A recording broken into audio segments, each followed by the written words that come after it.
Hello, everybody. David Schuster here. The fallout is intensifying over Donald Trump's global trade war. The Nasdaq right now down by more than 700 points. The S&P futures are down by about 186. That's a decline for the S&P of 3.25%. Stock markets are crashing. Economists say the Trump tariffs will plunge the United States into a recession. And even some Republicans in Congress say the GOP is going to face a political wipeout that could last decades. Tariffs have also led to political decimation. When McKinley most famously put tariffs on in 1890, they lost 50% of their seats in the next election. When Hott Smuley put on their tariff in the early 1930s, we lost the House and the Senate for 60 years. So they're not only bad economically, they're bad politically. Kentucky Senator Rand Paul then made appearances on the floor of the Senate, where he voted with three other Republicans and all Democrats on a bill expressing opposition to the Trump tariffs. Paul then appeared on several cable and streaming news shows, including The Hill, where he called the Trump trade policies reckless and wrong. It's a fallacy to think that it will help the country. Tariffs are a tax, and if you tax trade or if you tax anything, you'll get less of it. We know by looking at the history of the last at least 70 years or so in this country that as international trade has increased, so has the prosperity of our country. Really, so has the prosperity of the entire world. About 100,000 people escape poverty every day as we speak. It's the most extraordinary thing that's happened in the history of mankind, and it's really from capitalism and from international trade. So the people who are for tariffs are just wrong. President Trump has repeatedly called out Paul and the three other Republican senators opposing tariffs as disloyal.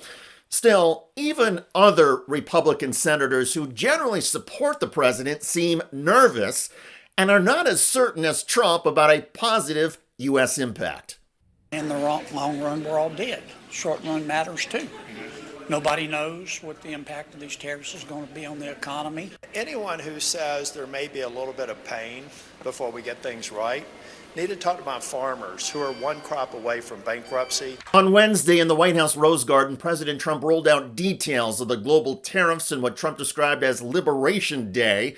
The import taxes were much larger and more comprehensive than many market investors had expected.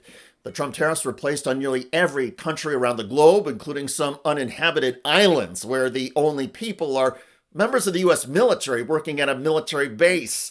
In justifying the new tariffs on Canada, Donald Trump pointed to Canada's treatment of U.S. dairy products. But the Trump claims were flat out wrong, as CNN fact checker pointed out. President Trump said Canada treats the first little carton of milk that the U.S. exports as a low tariff product, but then after that, Canada applies massive tariffs in excess of 200%. It is not just the first little carton of milk that has low tariffs. In fact, under the USMCA deal that Trump himself negotiated, tens of thousands of metric tons per year of U.S. milk are treated as tariff-free by Canada. That is guaranteed tariff-free market access by Canada. And here's the key thing, Jake. The U.S. is not exporting even close to that tariff-free quota maximum, so none of those hefty Canadian tariffs above the quota level are actually being applied. And that was just one of the false claims he made, Jake. He also offered what I think is some pretty brazen alternative history, saying that the U.S. was at proportionally its wealthiest from 1789 to 1913. The U.S. is way wealthier today by any reasonable measure, including per capita income, living standards. And then he said that the U.S. would not have had the Great Depression had the U.S. stayed with tariffs. Well, there was a pretty infamous tariff in 1930, the Smoot-Hawley tariff, that is widely seen to have contributed to worsening that Great Depression. President Trump also claimed that in his first term, the United States took in hundreds of billions of dollars that China paid because of tariffs. Actually, it was U.S. importers who made the tariff payments. Countless studies have found that U.S. consumers and U.S. businesses pay the majority of the costs associated with U.S. tariffs on foreign-made goods. So it's not true that China was paying the money. And it's not true that China or any other country will be paying the tariffs Trump is imposing now. The costs will fall on U.S. importers, businesses, and consumers. It is possible that some American consumers will now pay attention to which goods are made in the USA, and those goods will not cost more under the Trump tariffs unless they have components or parts that are made outside of the United States. However, much of what President Trump claimed in his Rose Garden event was absolute nonsense.